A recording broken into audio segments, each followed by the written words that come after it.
대목이 참 중요하고 우리가 설교할 때나 하나님의 사랑을 항상 설명할 때 사랑이란 말을 자꾸 관념적으로 아까 은혜란 말도 자꾸 관념 사랑이 뭐냐 그러면 참 그걸 어떤 모양으로 말하기 참 힘든데 그래서 이제 예수님은 참 그 예를 들어서 비유를 들어서 이렇게 설명을 하는데 그 비유를 우리가 잘 분석적으로 그 의미를 왜 상거가 뭔데란 말을 왜 설정했냐 말이에요.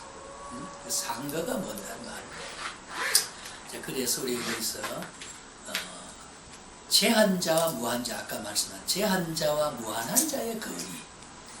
그러니까 우리는 제한되어 있고 하나님은 무한하니까 제한자에게 무한자는 올 수 있지만 우리가 미치지 못한 사람이 무한한 분을 쫓아간다는 건 여기 이미 사랑의 아가페적인 요소가 이미 작용하게 되는 것이고 이 말을 다시 말하면 신적 차원과 인간적 차원으로 보면 하나님의 차원과 인간의 차원 아버지의 차원과 탕자의 차원 탕자는 즉 심정적으로 거리적으로 행색이 아버지의 비교가 되지 않는 그 차원의 설정이 지금 되어 있고 그리고 물리적 공간이 영적 공간으로 승화된다.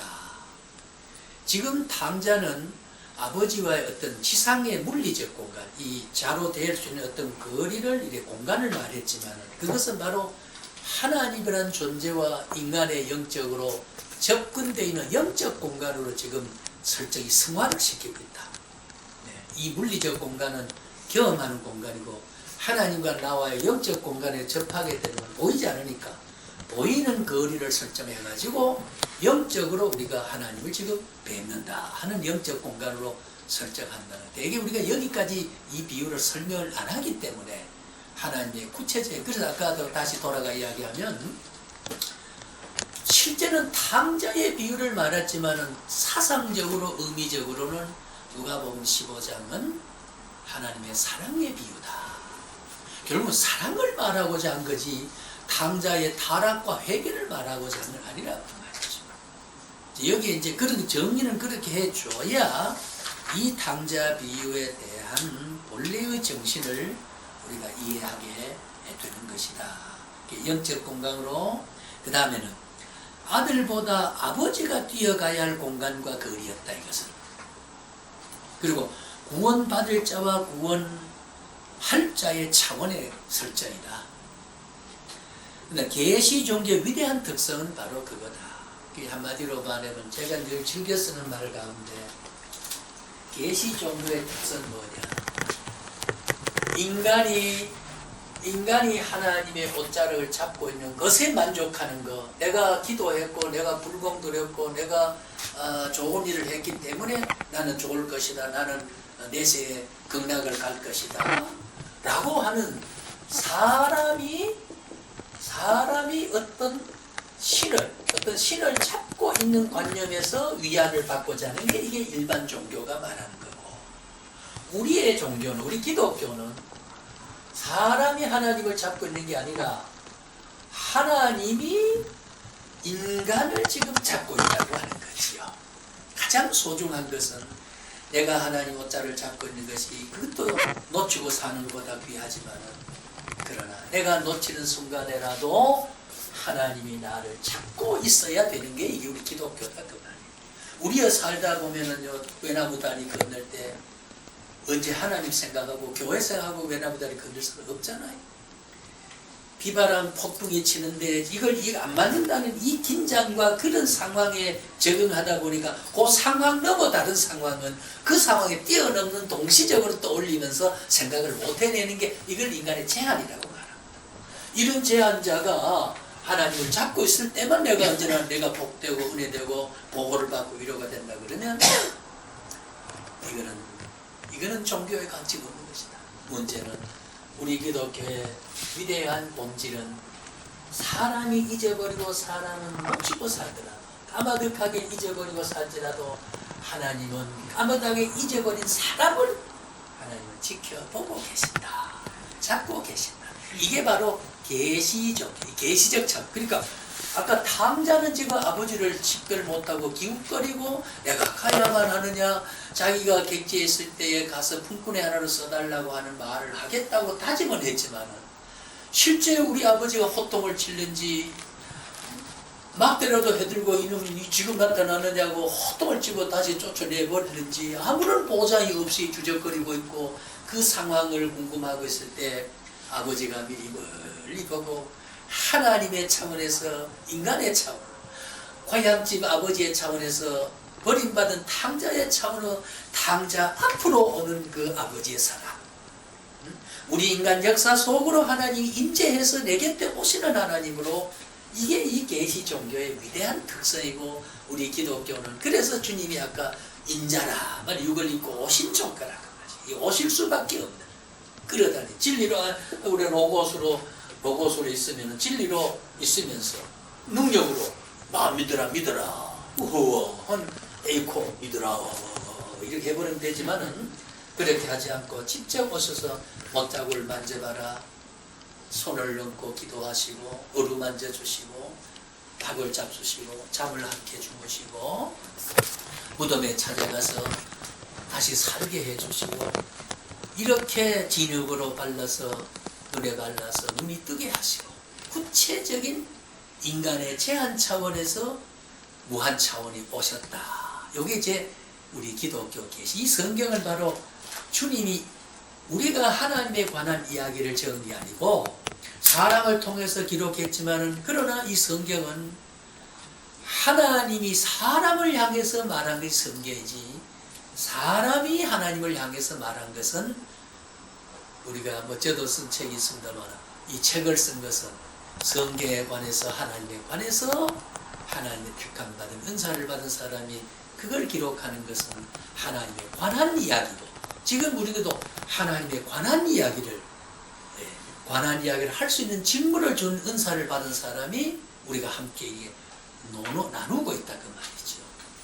그래서 참 하나님 우리에게 찾아오시고 인간적 차원에 오셨다고 하는 이 공간 설정, 상가가 먼 이 공간이라고 하는 것은 엄청난 신학적 의미를 발견해내야 된다. 이게 이 비유 속에 일일이 묘사를 다, 성경은 다 기록하려면 이 지상에라도 쌓아둘 것이 없다, 그런 말씀을 했거든요, 요한복음에. 그래서 잃은 자가 찾은 자로 돌아왔지만 잃었다가 찾은 자로, 15장 32절에.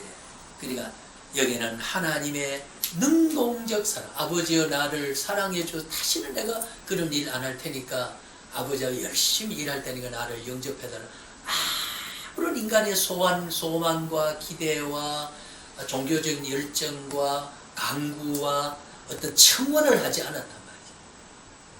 이 쫓겨온 하나 못자네가 이 불안하게 있는 아들을 향해서, 내 아들이 이제 돌아왔느냐, 어긋지게 목을 켜안고 영접해서 집에 들어가서 옷을 벗겨 새 옷을 갈아입히고, 새 옷을 갈아입히고 다 싸들고 갔습니다. 이런 자식까지 가버린 거 잊어버릴 수 있지만, 갈아입힐 수 있는 새 옷이 있었다고 하는 것은, 신은 아버지의 자손을 탕진했지만 아버지는 그 다음에 입을 옷을 준비하고 있었다고 하는 거지. 준비하고 목욕을 시키고 새 옷을 갈아입히고 이웃을 청해서, 그것도 살찐 송아지를 잡아서 이런 자식 찾아 풍년을 누리며 잔치를 배설하는 이 하나님의, 그래서 천국은 잔치에 대한 이 잔치, 가나안 혼인잔치가 바로 그 비유를 통해서, 잔치란 말은 기쁨이고, 잔치란 말은 음식이 있고, 잔치란 말은 주인공이 있고, 결국 영적으로는 하나님이, 예수님이 신랑이 되고 우리 신부가 되는 잔치에, 우리는 종말에는 우리가 심판의 암울한 그런 심판이라고 보다는 혼인잔치에 들어가서 신랑과 신부가 만나 회우하는 즐거움을 누리는 그런 우리는 심판을 앞에 놓고 있다고 하는 이런 언약이 우리에게 있다는 거예요. 그래서 15장 24절에 보면 죽은 자가 산 자로, 교만한 자가 겸손한 자로. 보세요. 아까는 아버지요 내게 돌아올 것을 주십시오, 당당하게 권리 행사를 했습니다. 근데 지금은 뭡니까? 품꾼의 한 사람을 써주십시오. 그것도 말도 못했습니다. 자기 마음의 다짐을 하고 간 것 뿐이지요. 그 다음에 탕자가 상속자로, 유업을 이을 자로 천국의 소망을 가진 걸로 승화가 되는 것. 그 다음 비극의 주인공이 행복의 주인공으로 즐거움을 누렸다고 하는 것이 잔치집의 주인공이 된 거지. 15장 23절 24절. 죄인이 회개한 자로 중생 새 옷을 갈아입힌 것은 바로 새 사람이 됐단 말이고, 중생했단 말이고, 거듭났단 말이고, 버린 자식이 아버지 품으로 돌아온 끊어진 사람이 연결된 사람으로 바꾸어진 것을 우리는 새 옷을 갈아입었다. 그냥 옷을 갈아입었다 그러는 거거든요. 그 새 옷을 갈아입었다. 그래서 이제 우리가 성경의 문맥적으로 한 음절 한 절의 성령의 영감론을 바라보면 이런 것을 전체 성경 속에서 새 옷을 갈아입었다고 하는 것은 에베소 성경에 새 사람을 입으라 하는 것에 문맥적으로 연결해서 떠올려야 된단 말이죠. 이거는 그것과 관련이 좀 있는 거다. 그 다음에 즐거운 잔치를 배설했다. 천국의 속성을 배워서, 천국은 즐거운 거죠. 복락이란 말이죠. 에덴이란 말이죠. 영생복락의 위대한 약속이 보장되는, 이것이 이제 1차적으로 흘러가는 탕자의 비유 속에서 우리 신학에 담겨져 있는, 담고 있는 모습이라고 생각을 할 수가 있습니다. 자, 그럼 뭐 이게 이제 서술적으로 말을 했기 때문에 뭐 질문이 별로 또 너무 평소에 잘 아는 것이. 그 다음에 이제 이것과 관련해서 우리가 성경을 해석할 때 3강에서 누가복음 15절 11절에서 32절 문맥적으로 분석하기에 앞서서 풍류법, 우화법, 우원법, 참고사항, 성경 해석이란 어떻게 하는 것이냐, 이것은 우리가 다 이론적으로 지난번에 한번 똑똑하게 한번 설명을 해봤던 건데, 이건 이제 오늘 비유를 하고자 한 거니까요. 쭉 6페이지까지도 넘어가서, 그럼 이제 앞에 기준에 의해서 앞에 말한 누가복음 15장 11, 32절을 이제 우리 한번 해석을 한번 해보면, 이제 하나하나 강론에서 해석을 해보면 13장, 마태복음 13장 34, 35절을 보면 아까 말씀드린 대로 예수님은 비유가 아니면 아무것도 말씀하지 않으셨으니 비유로 창세부터 감춘 뜻을 그것을 드러내려 합니다. 아까 제가 감추어진 뜻을 창세기 1장 1절에서 묵시로 22장 종말의 심판까지 복락을 사는 그 어간에 있는 수많은 감추어진 하나님의 비밀, 이것을 계시를 통해서, 그 계시 수단은 비유법을 통해서. 그래서 사실 우리가 잘 아는 대로 참 히브리 민족, 이스라엘 민족이 실패를 할 때마다 하나님 잘못 살았고, 엘리 가정이 율법을 무시하고 하나님을 무시했을 때 참 홈리와 비나스가 자만기가 흘러가지고 오만불손하다가 결국 제사장을 이어받을 홈리와 비나스 아닙니까? 엘리의 제사장들을 이어받았는데 그 불량하게 하다가 결국 그는 죽고, 그 다음에 블레셋 하나님은 히브리 민족에 대한 시련을 통해서 회복시키기 위해서 블레셋과 전쟁이 일어나가지고 전쟁에 붙었을 때 법궤를 빼앗겼다고 했을 때에 그 소리를 듣고 충격을 받아서 의자에 앉았다가 넘어져 목이 부러져 엘리야가 죽었습니다. 그 자본은 임신 중에서 떨어져 죽어버리고, 그 사건을 통해서 두 가지 면이 있어요. 한 개는 징벌적 의미와 한 개는 순교적 의미를 갖고 있다. 결과적으로 엘리야 가정의 그 교훈을 통해서 이스라엘 민족이 포로 생활을 붙들고 전쟁 속에 수많은 3만 명 죽고 4천 명 죽고 이래 죽어가는 사건을 통해서 이후의 세대와 이 성경을 읽어가는 종말 때까지 읽은 수많은 인류가 이어가면 그 성경을 읽고 교훈을 바뀌어져서 하나님은 선택한 선비적인 선택이다 보면 순교적 의미를 가느리게 가지고 있고, 하나는 그 순교적 의미를 가지고 있지만은 결과적으로 징벌적 의미도 가지고 있는 것이다. 그래서 일벌백계주의로. 그게 보면 참 아신바도 블레셋이 그 전쟁을 이룰 때 분리하니까, 과거에는 요단강을 건널 때도 법궤를 메고 가면 요단물이 육지지 갈라지게 되었고, 전쟁과 저게 법궤 있는 데는 법궤를 보호하기 하나님 자신을 임마니까, 임재의 상지니까 승리도 하게 되고 범죄도 못했는데, 블레셋 전쟁 때는 법궤를 가지고 인간이 시험을 하고 있습니다. 법궤가 있으면 우리가 불려 승리하리라 생각했는데 법궤 빼앗겨버렸죠. 수만 명 죽어버렸죠. 그러니 이 엘리야사 제사장이 충격을 받을 수밖에 없죠. 그래서 법궤를 가져가니까 승리를 하나님은 그대로 두느냐면 이쪽은 신령과 순교적 의미 있고 사건의 의미를 줘서 인류 역사에 교훈을 주고자 했지만 그러나 법궤를 함부로 취급하는 블레셋 사람들은 법조이 생기고 자꾸 징벌이 생깁니다. 이 도시 저 도시 이 도시 에돔에도 어디로 온 어디 세 도시에 3대 도시에 옮겼지만 그때마다 사람이 죽고 독점이 나고 하니까 도저히 안 되겠다. 돌려보내자.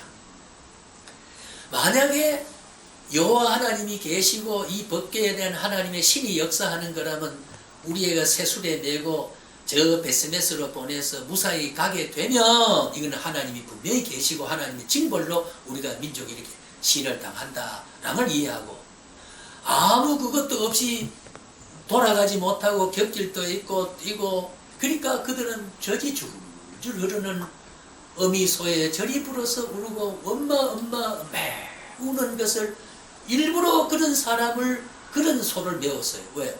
그래 돌아오니까 돌아오면 어떻게 돌아오는 걸 보면 여호와에 관계없는 징벌이다. 그렇게 이해하려고 지금 시험을 하고 그래 보냅니다.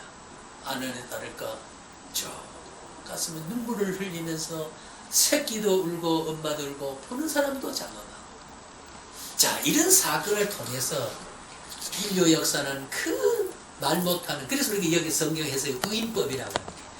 말 못하는 어미소지만은 사람으로 보는 사람 그렇지 않습니까? 갇혀질 빨아야 되는 아이를 엄마 그는 아이를 뒤에 들고 어디를 떠나서 비장하게 가도 돌아올 길이 없는 길로 그 가는 어미소의 행보라고 하는 것은 사람으로 생각하면 비전하고 처참한 길이거든요. 그걸 통해 가지고 하나님 무엇을 말하고자 했느냐는 거죠. 그걸 사상적으로 발견해내는 것이 아까 함축적 의미, 표면적 의미, 당장의 사건 그 속에서 하나님의 사랑의 비유가 지금 여기에 되어 있다. 이렇게 우리가 성경을 전 성경의 66권을 관통을 했을 때 어떤 성경을 해도 그 줄거리 안에 그 원리 안에서 해석을 하게 되면 모든 것을 응용할 수 있고 풍부한 자료를 우리가 말로 토해낼 수가 있게 되는 거죠. 자, 그래서 골로새 1장 22절, 26, 27절 보면 오직 하나님의 성도들에게 보이신 하나님의 비밀.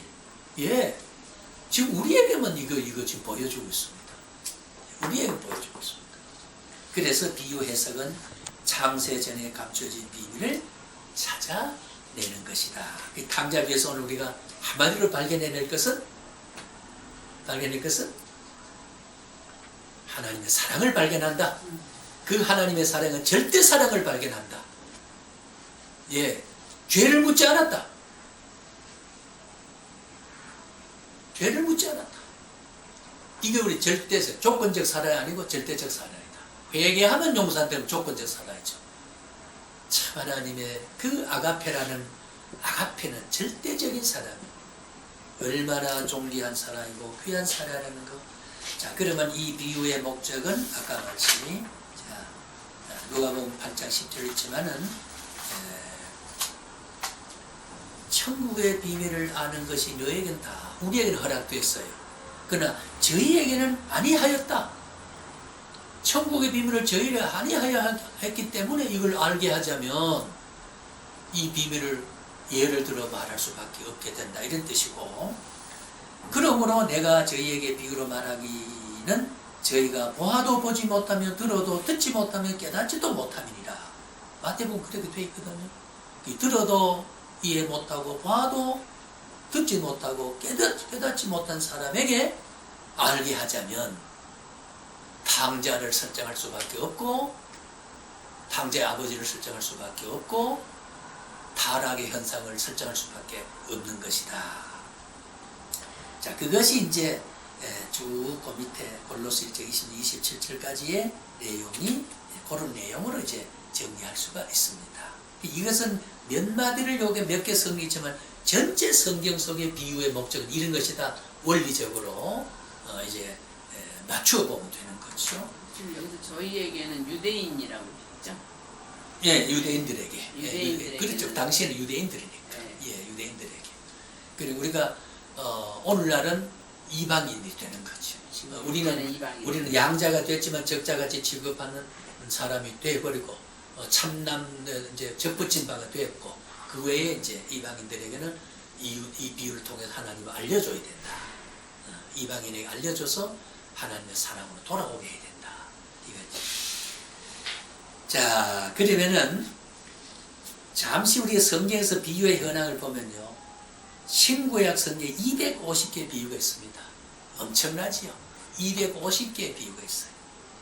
복음서는 예수님의 말씀 중 3분의 1 이상이 전부가 비유로 되어 있습니다.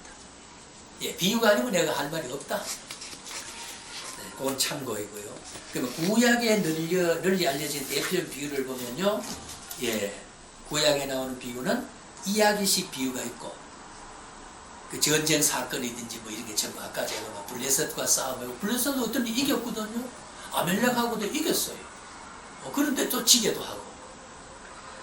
설교식 비유가 있고, 그리고 우리가 내러티브라고 우리가 이제 학문적으로 성경의 이야기를 우리가 내러티브라고 하는데, 내러티브라고 하는 성경이 가지고 있는 어떤 이야기. 그 이야기라 그러면 공간이 있고 사건이 있고 드러나는 주인공이 있고, 그래서 그 공간, 그 시간, 그 사건에서 만들어지는 것은 무엇을 말하느냐, 그 사상이 있게 돼요. 그걸 우리가 내러티브라고 말하는데, 그래서 상징적 비유가 있고, 그다음 구약의 비유 대표적인 사례는 그게 이제 나단 선지의 비유, 요압의 비유, 부상당한 선지자의 비유, 여호와의 포도 비유, 요담의 비유, 이런 것을 우리가 성경의 본문을 다 찾아보면 그런 비유가 천국의 비밀을 뭘 주고자 했느냐. 참 보세요. 자, 우리가 비유 중에, 사건 중에 이런 게 있지 않습니까? 우리는 대통령이 당선되면요, 예를 들면은 전에 김정삼 대통령을 하다가 김대중 대통령 이어받을 때 딱 당선 공포가 되면 벌써 보안하고 벌써 뭐 경비 서고 그 집을 보호하고 그 통로를 보호하고 쫙 하잖아요. 그리고 이미 구상을 하고 장관을 누구 임명할 것인가 전부 측근들하고 이제 인수인계 구상을 하고 이랬는데, 다윗은 소년 때 이미 사무엘을 보내가지고 사울왕에 이어서 왕이 되겠다고 간택을 하고 하나님이 엘리압을 선택할 때 호통을 쳐서 왜 물어보지 마라, 나는 중심을 본다, 내가 다윗을 만나니 내 마음에 합의한 자다, 그렇게 간택을 했지만은 그 간택을 받고 왕을 이어 제2대 왕제의 사사실을 지대고 2대 왕으로 택정을 받았지만은 그가 당장 왕궁에 앉은 것도 아니고 대접을 받은 것도 아니고 얼마나 고생을 하고 얼마나 전쟁을 치르고 얼마나 고통을 겪고, 이게 뭘 의미하느냐 그 말이, 왕으로 이어받을 사람이. 그 다음에 이어받을 왕인데 그 대접을 받아야 되는데, 그 물거리 바라보면서 다윗은 참 하나님 묘하지요. 당장 강보에 쌓이는 사람으로 넝굴 밑에 무질려 자라듯이 그래 해버리게 되면은 장차 위대한 약속으로 태어난, 장차 그의 후손석에는 영원한 왕국이 태어날 메시아가 오실 사람에 대한 조사인데, 사울이 살아가고 전쟁에 일어나는 모습을 숱하게 지켜보게 합니다. 숱하게 체질을 개선하고, 왕이 되면 이래 되고 이런 고통이 있고 이런 어려움이 있다고 하는 거, 왕궁에 들어가기 전에 이미 학습을 다 하게 하는 겁니다. 따지고 보면은 참 기가 막히게 지금 다윗은 대접을 못 받았거든요. 그 이유가 어디 있냐는 거죠. 그러니까 이게 성경의 역사라고 하는 것은 하나님이 숨겨진 뜻을 전하기 위해서는 그 사건을 허용을 해가지고 이렇게 이제 구원을 해요. 우리 개인도 마찬가지거든요. 저도 제가 이 나이 되도록 살아오면서 수많은 사건을 겪고 지금도 겪고 있고 앞으로도 겪을 것이고, 우리 모두가 정도는 다르고 차이 있고 내용도 다르지만은 또 지금은 형통하다도 내일은 불통할 수도 있고, 지금 불통하다도 형통할 수 있고, 이런 걸 통해 나를 나대게 자꾸, 그 버림이 아니란 말이죠. 나를 더 강하게, 더 우리가 어머니가 난로불에 대지 않기 위해서 어머니는 미루 인두를 약간 달가 그 물 같은 물살을 갖다 약간 가까이 되면 뜨거우면 웁니다. 그러면은 뜨거운 그 인두를 못 만지게 하고 그 다음에 날로 그렇게 가지 못하는 걸 면역이 생겨주는 거죠. 그 다음에 어머니 바리질하는 옆에 앉아서 자꾸 바늘 꺼내가 장난하려고 할 때 바늘 끝을 가지고 약간 따끔하도록 찔러주면 웁니다. 그러면 저거는 아프다 죽는다. 그렇기 때문에 일제 어머니 바느질 그릇에 바늘 안 만집니다. 자, 사랑하기 때문이 아닙니까? 그런 우리는 때로는 하나님을 바늘 끝으로 나를 찔러도 주고 인두로 약간 뜨겁게도 해줬어. 더 큰 뜨거움에 대어 벗겨지지 않게 더 상처를 받는데 예방을 하기 위해서 다 사랑해서 이걸 우리는 연단이라고 말하는 거죠. 믿는 자에는 저주가 없거든요.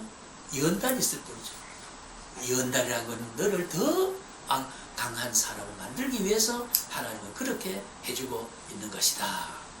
그리고 우리가 성경을 보면 그런 모형적인 그런 사건, 히브리 민족의 이 땅을 되는 그렇게 지지리도 그렇게 고난받은 고난의 역사가 그 선민을 인류 역사 가운데 그 조그만 나라 선민을 택해가지고 지구상에 그런 표본으로 고소 역경을 겪어나고 지금은 선진국이 돼가지고 아랍의 수많은 나라들을 그 인구도 적고 땅덩어리 조금 하지만은 감히 지금 그게 타치를 못하도록 이렇게 하나님이 이제 보호하고 있습니다. 그 선민의 후예를 그 약속이니까 참 약속은 지켜주거든요. 하나님은 분명히 약속을 지켜주고 그러나 약속을 지키되 역시 시련은 시련대로 어느 정도 하나님 허락도 한다. 자, 그래서 이쪽 이제 다시 탕제로 돌아와서 자, 그러면 본 비유의 주제를 보면요, 회개하는 자의 베푸시는 구원, 죄인의 회개에 하나님의 사랑을 그렸는데 이 누가복음의 저자 누가는 하나님의 사랑과 죄인의 회개를 다루는 겁니다. 근데 아까 여기 회개한 탕자의 구원을 줬다 그러면은 회개가 마침 공적이 되어버릴 걸로 해석되면 곤란하니까 그래서 아까 제가 회개도 하나님의 선물이다. 회개도 하고 싶어 하는 게 아니다. 이 비유의 특징은 이런 탕자의 돌아옴을 설명한 후에 불평을 첨가한 특징이 15장 25절 이하에 나타나 있습니다. 등장인물 아까 이야기했지요. 이런 탕자, 이것은 세리와 이방인 등의 죄인의 모형으로 등장시켰고 잃지 않은 탕자가 있습니다. 사실은 물리적 탕자는 둘째 아들이고 정신적 탕자는 맏아들입니다. 왜 그러냐면 물리적 탕자는 이국에 갔다가 돌아왔으니 아버지 품에 돌아 잔치까지 들어갔으니까 어떻게 돼요?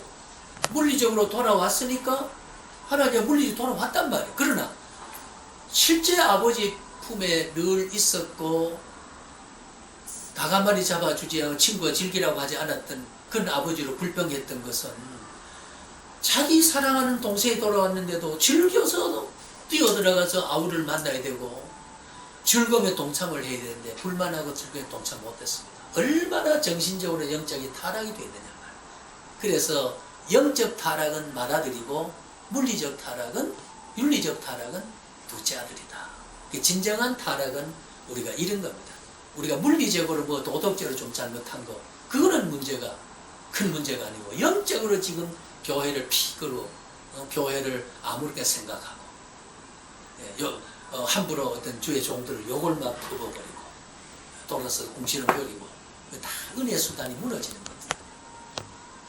왜냐하면 하나님이 쓰시는 자고 하나님부터 받은 달란트 은사가 있는 사람이란 사람으로 보기 때문에 그 은사로 봐야 되는 거죠. 그리고 우리가 전도사나 교역자의 직무는 존중해야 존중하는 것은 바로 그렇잖아요. 만약에 우리가 대사를 보냈는데 대사가 그쪽에 불량부에 귀때기 맞았다 그러면 그쪽 장관에게 괄시를 받았다 그러면 나라의 체면이 다 자존심 상하잖아. 내가 누구의 신분을 보냈는데 신분을 보냄을 한 내가 보냄을 받은 상대방이 내 아이 뺨을 딱 때려 울고 보냈다고 내가 얼마나 기분 나쁘냐 그 말이. 그래 그를 칭찬하고 용돈도 주머니에 넣어주면은 보낸 내 아버지가 얼마나 흐뭇한 것처럼 주의 종들을 대접을 받는 모습 보면은 하나님이 줘. 내가 줘서 주의 종이 저렇게 되는 일에 성도들이 대접을 하고 존중하게 되면 하나님 자신이 즐거워지는 거예요. 결과 주의 종을 대접하는 것은 그렇잖아요. 주의 이름으로 선지자를 대접하면 선지자가 받을 복을 받고, 주의 이름으로 의인을 대접하면 의인이 약속된 기업을 받는다 말이 바로 그 말이거든요. 자, 이런 것이 이제 우리가 숨겨진 뜻을 발견해내고 헤아려지는 것이 이게 우리가 성경 공부의 생명이다. 그 다음에 그 말아들 보면, 내가 여러 해 동안 아버지를 섬기고 열심히 일했을 텐데, 내가 하는 것은 유대인의 주체입니다. 요게 내가 하는 것은, 내라고 하는 건 유대인의 주체입니다. 예. 그러니까 유대인이라는 말은 율법의 관행과 율법과 의식론과 전통에 매여 있고, 지금 하나님의 사랑, 그 윤리적으로 타락한 사람을 저렇게 내주고 저렇게 내치지 않고 저렇게 환대할 수 있느냐 하는 게 유대인의 율법적인 관점이거든. 인과응보적 관점이거든. 그 속에 하나님의 사랑에, 그 율법 아래에 간직된 하나님의 불완전한 걸 완전으로 채워주는 하나님의 자비와 사랑이 얼마나 위대한 것을 선택받은 자는 알 리가 없는 거라 그 말이죠. 열해 동안은 유대인의 전통성을 말하는 겁니다. 그래서 우리가 말씀을 이제 정리해 보겠습니다. 이 요대로 와서 탕자 둘째 아들의 오해에서 배울 교훈이 하겠습니다. 첫째는 재산에 대한 오해, 네, 소유에 대한 오해인데, 자기 분깃을 일찍이 요구한 것. 자, 이게 뭡니까? 우리가 받은 재산, 우리가 받은 월급, 우리에 대한 누리는 향유, 우리에 대한 기업이 내 것을 가지고 내게 돌려달라는 자기 소유의식은 우주의 위대한 주인이 되고 만유의 주가 되고, 그 은혜와 분독이 통로와 근원은 하나님으로부터 온다는 의식에 대한 단절입니다. 그러니까 감사가 없는 거죠. 그러니까 내 것을 내 마음대로 쓰는 거죠. 여기에서 이제 실제는 정신적 탕화가 되고 타락이 온다고 하는 것에 문제가 되는 거다. 소유에 대한 오해는 하나님이 소유다. 만물이 그에서 나오고 그로 말미암고 그를 위하여 있다가 그에게 돌아간다. 골로새 성경에 이게 바로 하나님의 섭리 주권 사사이 아니겠습니까? 그 다음에 아버지의 재산 중에서 내가 돌아올 것을 내게 주소서. 예, 아버지는 하나님으로 묘사된다고 그랬지 않습니까? 지 것이 어디 있냐 그러면. 따지고 보면 전부 아버지가 지 어릴 때 키워줬고 먹였고 공부시켰는데 지 것이 없다고 말이에요. 그런데도 내 것을 달라고 한 거. 그 다음에 자유에 대한 오해입니다. 저는 이 청년 때도 이 누가복음 공부했는데 내가 가만 들어보면서 너무 소설 줄거리식으로만 내가 들은 기억이 나는데, 이 제가 말하면 제 말이라 했으면 합니다. 적어도 누가복음은 이 차원까지는 분석이 돼야 된다. 성경이. 그래야 누가복음이 가진 그 비유 속에 감추어진 위대한 비밀을 우리가 발견을 해내는 것이다. 그래서 자유에 대한 오해다. 뭐냐면 먼 나라로 아버지를 떠나갔습니다. 이건 아버지의 품에서 아버지 형 밑에서 살기를 싫다 이 말이에요. 가도와 가훈을 쫓아 내 살기 싫다. 자유의 갈망, 참 자유의 기쁨은 하나님 안에 있음을, 아버지 슬라에 있어야만 보호가 되는 것을 모르고 엉벙덩벙 가출을 해 나갔다고 하는 이 자체는 자유에 대한 오해다. 교회 안에 오면 호락하게 주말 여행을 가야 되는데 어떻게 거기 가서 아멘하고 찬송 부르 내 주의 뜻대로 행하시옵소서, 울어도 못하네 참아도 못하네 그 짓 하고 앉았느냐. 그 찬송을 부른 사람의 그 양심과 윤리 도덕과 영혼과 이성과 지성에 대한 평화와 자유를 어떻게 가마 박힌 사람이 가마 안에 부푼 새색지의 가슴을 알아낼 수 있겠냐는 거죠. 예. 결국 참새는 봉화에 가서 모른다.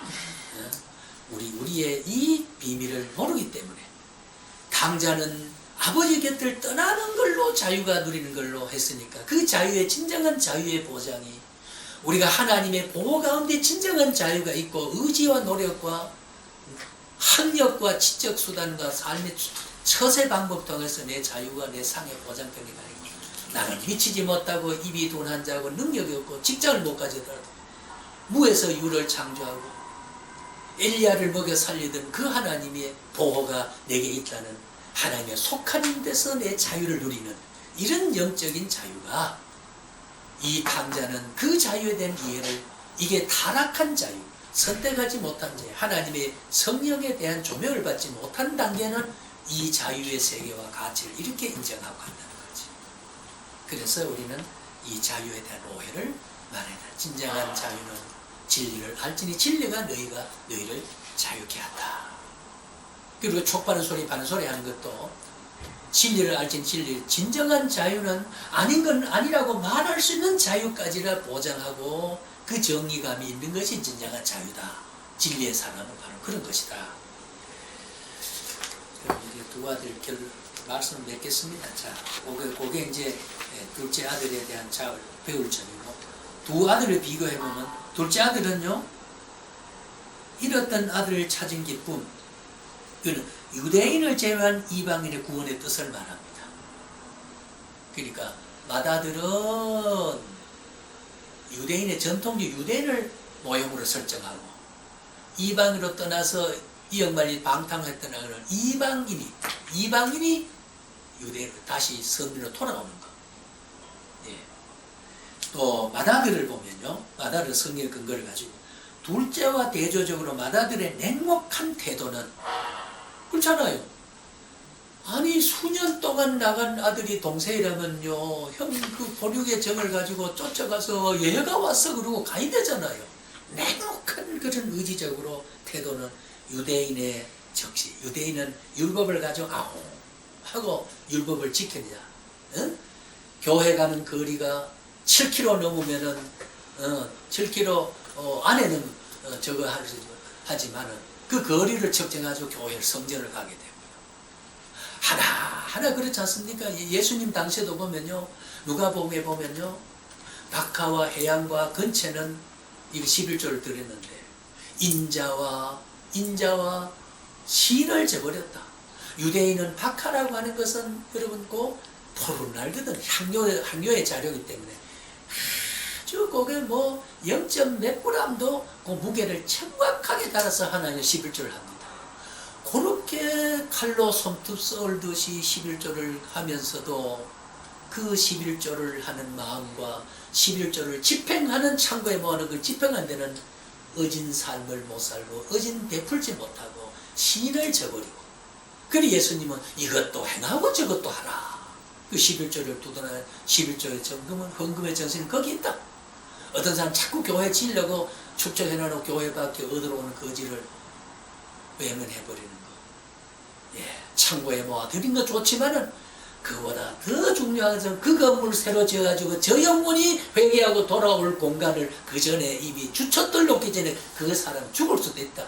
그걸 바라보고 1년 늦추더라도 그를 도와주고, 그래서 그 영혼을 오늘쯤에 구원 얻는 걸로 교회 인도해내야지. 교회 짓는 걸 우선한다. 그게 이제 율법적인 성화로입니다. 율법적 성. 그러면은 하는 기뻐하세요. 아니죠. 아니, 하나님의 아가페 사랑은 뭐냐? 이웃을 사랑하는 것이 율법을 다 성취했다고 그랬습니다. 성전을 지어서 성취하는 것보다가 성전 짓는 저금통 앞에서 한 푼 얻으러 오는 것을 도와주지 못하는, 그 외면하는 그 사랑을 전하지 못하는 게 율법을 완성하지 못하는 거라는 거죠. 이게 기독교적입니다. 자, 그래서 교회에 이제 구절적 의미가 주는데, 아마 누가복음 탕자비를 이렇게 분석하면 상당히 입체적으로 그 속의 사상, 기독교의 전체 구원사와 하나님의 사상과 인류 역사의 사상이 다 이제 우리가 망라하게 한 비유를 설명하는 가운데 성경을 구체적으로 이해하는 것이 나오게 된다. 뭐 저는 그 나름대로 그래 정리를 하고 이 교환을 제가 연구할 때도 그런 생각을, 의도를 가지고 했습니다. 이제 여기 지정의 이 회개가 이제 다음에 아주 절묘한 게 나옵니다. 네. 지성적 회개, 감정적 회개, 의지적 회개. 네. 이게 이제 그 회개의 참 구체적인 모습이 나타나는데, 여기까지는 오늘 같이 제가 오늘